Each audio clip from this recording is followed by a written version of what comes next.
আসসালামু আলাইকুম।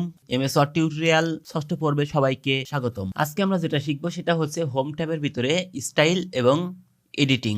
আর এই কাজগুলো করার জন্য আমাদেরকে কিছু লিখতে হবে। আমি কিছু লিখে নিচ্ছি। আজকের ক্লাসে আমাদের যেটা করতে হবে সেটা হচ্ছে এখান থেকে প্রথমে করব স্টাইল। আর এই স্টাইলটি আমরা এখানে দেখতে পাচ্ছি বেশ কিছু স্টাইল এখানে দেওয়া আছে।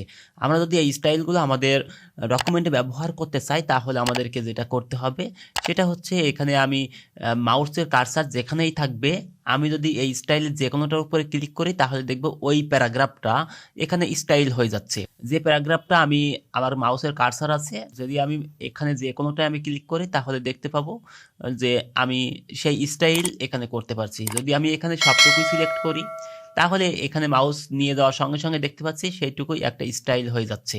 এখান থেকে প্রত্যেকটা একটা একটা স্টাইল আমি দেখতে পাচ্ছি, প্রত্যেকটা স্টাইল হয়ে যাচ্ছে। এখানে যদি এখান থেকে আরো অনেক বেশি স্টাইল আমাদেরকে করতে হয় তাহলে এখান থেকে দেখতে পাবো যে এই লেখার উপরে এবং নিচে যদি আমি দাগ দিতে চাই সেটা আমি এখান থেকে করতে পারি।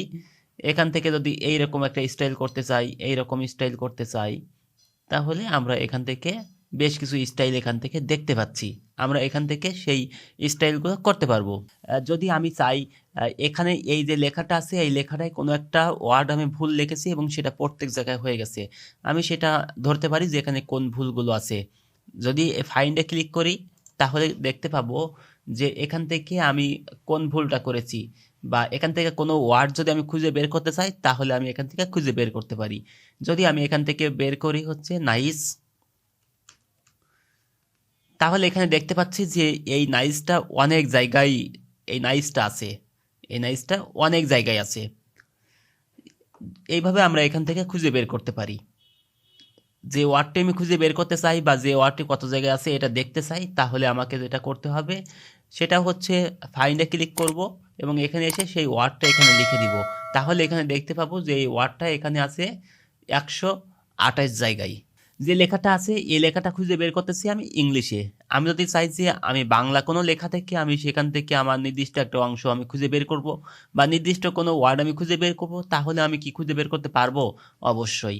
আমি বাংলায়ও কিভাবে খুঁজে বের করতে হয় আমি সেটা দেখছি। আমি এখানে বেশ কিছু জায়গায় বাংলা লিখে নিয়েছি। এখন আমি চাচ্ছি যে এখান থেকে বাংলা কোনো একটা ওয়ার্ড আমি খুঁজে বের করব।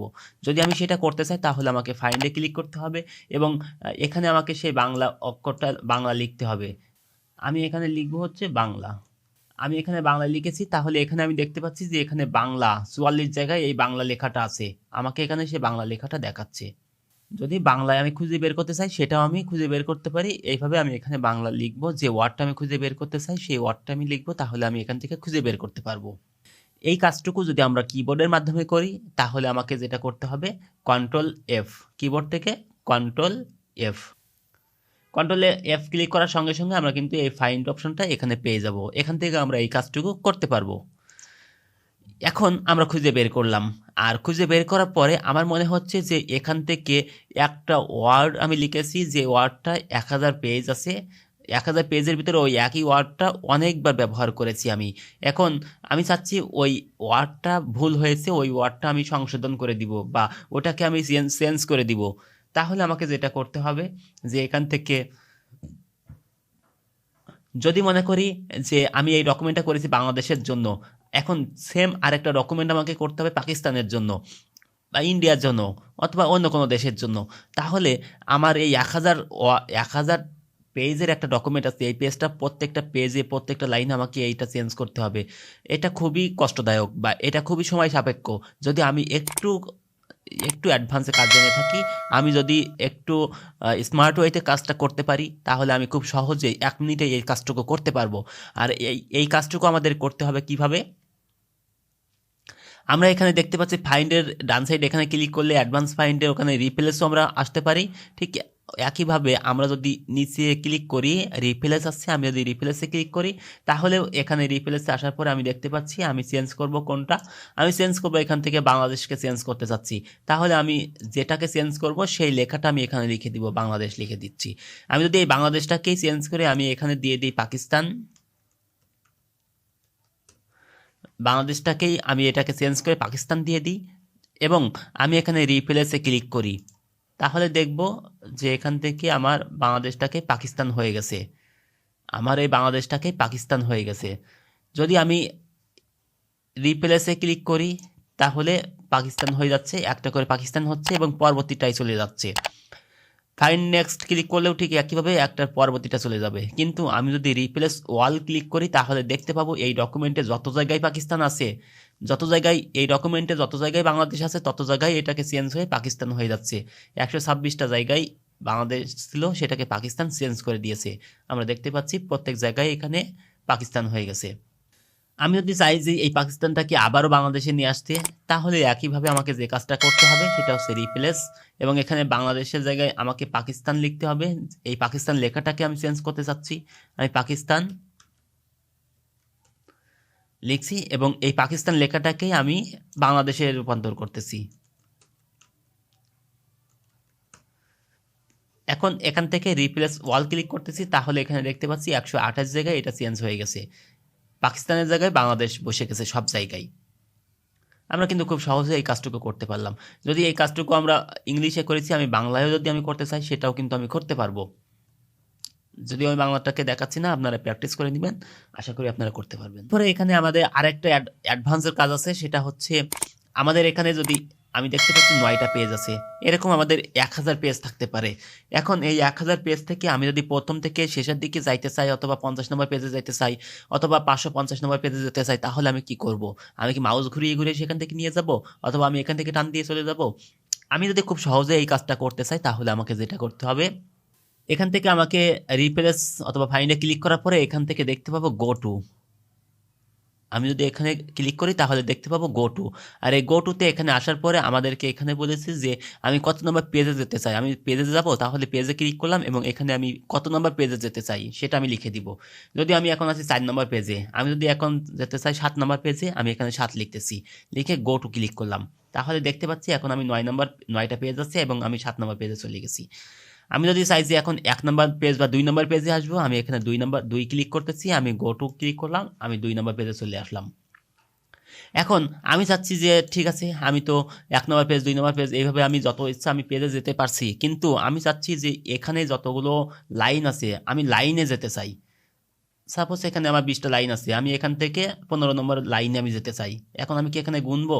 না, আমি যদি খুব সহজেই কাজটুকু করতে চাই তাহলে আমাকে গো টু দিতে হবে এবং এখান থেকে লাইনে ক্লিক করতে হবে। এখান থেকে কত নম্বর লাইনে যাব সেই লাইনটুকু আমাকে এখানে লিখে দিতে হবে।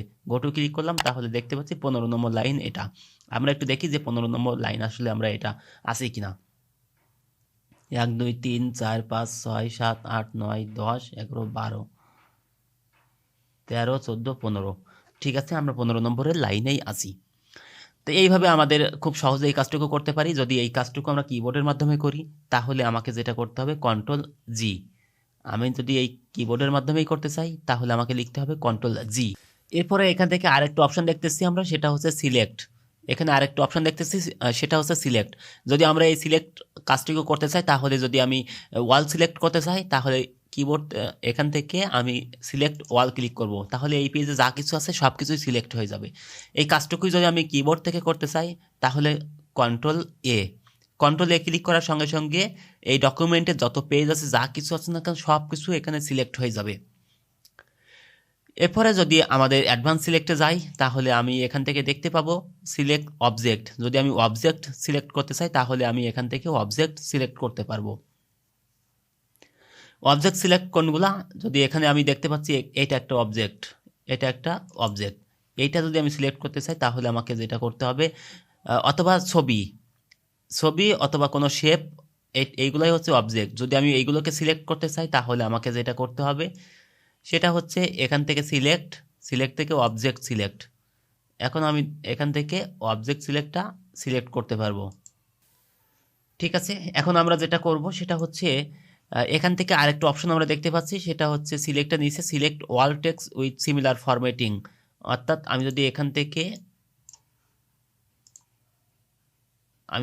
থেকে কোনো একটা লেখাকে সিলেক্ট করি এবং এই সিমিলার এইটা অনুযায়ী যত লেখা আছে সেই ফরম্যাটটা সিলেক্ট হয়ে যাবে। যদি আমি এটা ক্লিক করি তাহলে দেখতে পাবো যে ওই যে লেখাটা সিলেক্ট করেছিলাম ওই লেখা, অর্থাৎ এখানে শুধু নিএমজি এবং 12 ফন্টের শুধু নিএমজি যতগুলো ছিল ততগুলো কিন্তু সিলেক্ট হয়ে গেছে। আমরা দেখতে পাচ্ছি এগুলো সিলেক্ট হয়নি, কারণ কি? কারণ হচ্ছে এগুলো 12 ফন্টের না। আমি যদি দেখি তাহলে নিচের দিকে যাই, নিচের দিকে যাওয়ার পরে এই যে এগুলো সিলেক্ট হয়নি, কারণ এগুলো 12 ফন্ট না, তার চেয়ে বেশি। তার চেয়ে বেশি বা কমগুলো সিলেক্ট হবে না, শুধুমাত্র ওই যে ফন্টটাই আমরা দিয়েছি শুধুমাত্র ওই ফন্টটা এবং ওই ফন্ট সাইজটাই সিলেক্ট হবে। ওকে, এখন আমরা দেখব যে এখান থেকে আরেকটা অপশন আছে, সেটা হচ্ছে সিলেকশন পেন। এখানে সিলেকশন পেন, আমি যদি এই সিলেকশন পেনে ক্লিক করি তাহলে এখানে দেখতে পাচ্ছি আমার দুইটা অবজেক্ট আছে। এই দুইটা অবজেক্টে এখানে আমি দুইটা অবজেক্ট এখানেই দেখতে পাচ্ছি, একটা পিকচার, একটা হচ্ছে শেপ। আমি যদি এখানে আই বাটনটা অফ করে দিই তাহলে দেখতে পাবো সেই শেপটা এখানে নাই, চলে গেল। আবার ক্লিক করলাম, এখানে চলে আসলো। এখানে আমরা সিলেক্ট করলাম, সিলেক্ট হয়ে যাচ্ছে, এখানে ক্লিক করলাম, সিলেক্ট হয়ে যাচ্ছে। যদি এখানে আরও অনেক কিছু থাকতো তাহলে নিচে আরও অনেক এই ধরনের নাম আমরা দেখতে পাইতাম। আর এটার মাধ্যমেই শেষ করছি আজকের ক্লাস। আর পরবর্তী দিন থেকে আমরা দেখব ইনসার্ট, ডিজাইন, লেআউট। আশা করি সে পর্যন্ত আমাদের সঙ্গেই থাকবেন। আল্লাহ হাফেজ, আসসালামু আলাইকুম।